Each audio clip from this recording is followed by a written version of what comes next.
These are the 3 free tools that you need if you're starting out on Airbnb. Number one, head over to AirDNA's website and also their blog.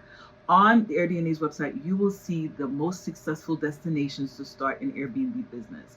We will use Panama City as an example. Once you pick a destination, head over to the tourism board of that destination. So if you chose Panama City, Florida, which is very, very hot right now, on the tourism board's website, which is incredibly underrated with Airbnb hosts, you will find information about your guest avatar, what your guest looks like, how much money they spend, how long they stayed. Also, you'll find information about the destination like seasonality. You're going to need that information for pricing, and also what location is more best for Airbnb. Once you're done gathering your market research on the tourism board, you're going to head over to Airbnb itself. And on Airbnb, you're going to do competitive research.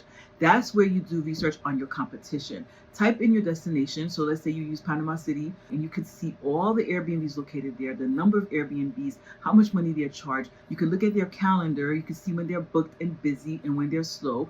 And also look at the superhost listing so you can see what makes them a superhost, what kind of furniture they're using, what neighborhood they're listed at. And that's where you do all your competitive research. Download my ebook, which has 7 free resources to learn so you can start a successful Airbnb business.